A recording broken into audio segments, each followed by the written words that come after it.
Hello, আসসালামু আলাইকুম। মহিলা যেই আইপিএল টুর্নামেন্টটি চলতেছে তার আমি ৪র্থতম ম্যাচটি নিয়ে আপনাদের সামনে এখন একটু আলোচনা করব। বিস্তারিত ধারণা পেয়ে যাবেন এই ম্যাচের মধ্যে কোন দল জয়লাভ করার সম্ভাবনা রয়েছে এবং কার পারফরম্যান্স কীরকম ছিল গত ম্যাচে এবং সবকিছুই একটা বিস্তারিত ধারণা পেয়ে যাবেন। তো এই ম্যাচটি শুরু হবে বাংলাদেশ সময় আজকে রাত ৮ঃ০০ বাজে এবং ম্যাচটি হবে যথারীতি দিল্লি ক্যাপিটালস বনাম রয়্যাল চ্যালেঞ্জার্স ব্যাঙ্গালোরের মধ্যকার এবং ম্যাচটি হবে কোটাম্বি স্টেডিয়াম থেকে। এই মাঠের মধ্যেই কিন্তু বিগত যেই ৩টি টি-টোয়েন্টি হয়েছিল যথারীতি এই মাঠের মধ্যেই খেলা হচ্ছে এবং এই মাঠের মধ্যে এভারেজ রান স্কোরটা যদি আমি আপনাদেরকে দেখাই, এখানে কিন্তু দেখাচ্ছে ১৬৯ এবং ১৭০। তো আমরা দেখেছিলাম যে বিগত যে ৩টা ম্যাচ এখানে লিস্ট দেখতে পারতেছেন আপনারা। ১ম ম্যাচে কিন্তু ২০০ রান করেছিল এবং আরসিবি কিন্তু সেই রানটা ২০০ রান তাড়া করে কিন্তু গুজরাটের সাথে জয়লাভ করেছে এবং দ্বিতীয় যে ম্যাচটি হয়েছিল সেটা কিন্তু মুম্বাই ইন্ডিয়ান্স বনাম দিল্লি ক্যাপিটালসের মধ্যকার হয়েছিল। দিল্লি ক্যাপিটালস কিন্তু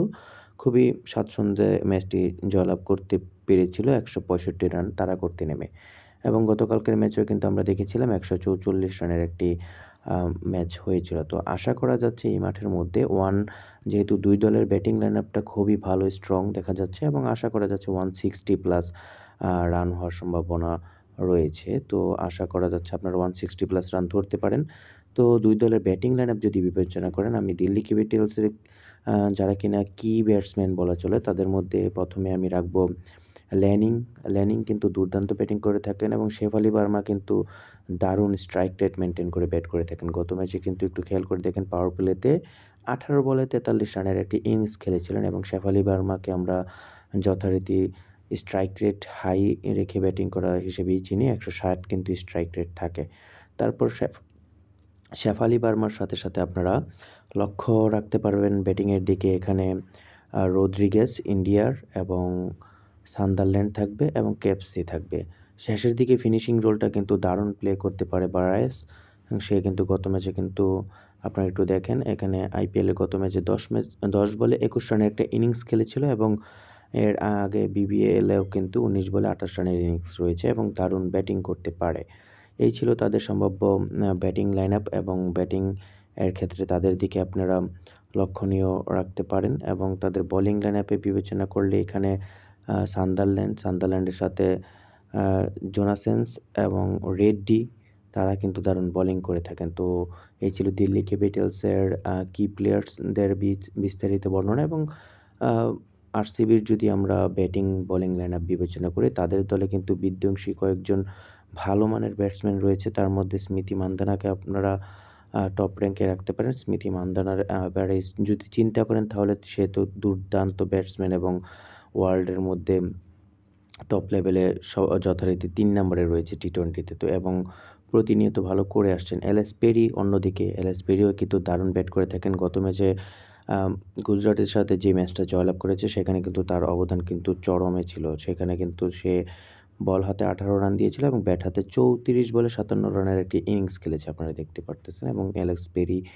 আম আমরা যথারীতি জানি এলএস পেরি দুর্দান্ত ব্যাটসম্যান এবং এখানে রিচা ঘোষ কিন্তু গত ম্যাচে লক্ষণীয় বিধ্বংসী একটি ব্যাটিং করেছে। লক্ষণীয় বললে ভুল হবে। ২৭ বলে ৬৪ রানের একটি অনবদ্য পার্টনারশিপ ছিল। তার পার্টনারশিপে ম্যাচটি তারা জয়লাভ করতে সম্ভব হয়েছিল এবং খুবই বিধ্বংসী স্ট্রাইক রেট মেইনটেইন করে কিন্তু ব্যাটিং করেছিলেন। আর এখান থেকে আপনারা তাদের ব্যাটিং লাইনআপে যদি লক্ষ্য রাখেন তাহলে এখানে গত ম্যাচে কিন্তু আমরা দেখেছিলাম আহুজা কিন্তু ১৩ বলে ৩০ রানের একটি ইনিংস খেলে কিন্তু ম্যাচটি জয়লাভ করতে ফিনিশিং রোলটা প্লে করেছিল। তাদের বোলিং লাইনআপ বিবেচনা করলে আপনারা অ্যাম এলএস পেরিকে রাখবেন। এলএস পেরি দারুণ বোলিং করে থাকে। ওয়ারহাম দারুণ বোলিং করে থাকেন এবং ওয়ারহাম কিন্তু স্পিনিং ট্র্যাকে কিন্তু দারুণ বোলিং এবং বিধ্বংসী ব্যাটিংও করে থাকেন যখন দলের প্রয়োজনে ফিনিশিং রোলটা প্লে করা দরকার মনে হয়। তো এই ছিল তাদের সম্ভাব্য একাদশ।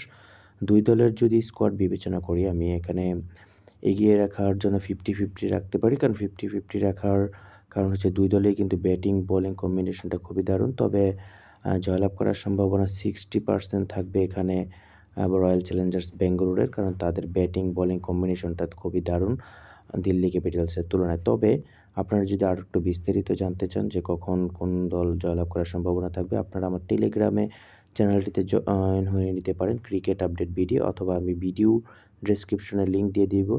আপনারা সবসময় ভিডিও ফলো করবেন ইউটিউবে অথবা ফেসবুকে, এবং আপনারা দেখেন এই টেলিগ্রামে কিন্তু গত ম্যাচের আপডেটটাও আপনারা পেয়েছেন, এবং কখন খেলাটা কোন পজিশনে মারা বেটার হবে তার কিন্তু বিস্তারিত এখানে আমি আপডেট দিয়ে থাকি। তো গতকালকে কিন্তু একটা ম্যাচ দারুণ বক্সিট হয়েছিল, এবং প্রতিনিয়ত আমার উপরে প্রতিটা ম্যাচের আপডেট যদি আপনারা লক্ষ্য করেন তাহলে দেখবেন ম্যাচের ২ দলের সমান্তরালভাবে লাভ করে কিভাবে সেফ থাকা যায় সেভাবে আমি গাইড করে থাকি। এবং আমার ইউটিউব চ্যানেলটি আপনারা সাবস্ক্রাইব করে রাখবেন খেলার পাতা, এবং আমার ফেসবুক পেজটি হচ্ছে খেলার পাতা। আপনারা সাবস্ক্রাইব করে রাখবেন, ফলো দিয়ে রাখবেন। এখন পর্যন্ত এতটুকুই। নতুন আপডেট নিয়ে আপনাদের সামনে আবারও হাজির হব, এবং আমাদের পাশে থাকবেন। আল্লাহ হাফেজ।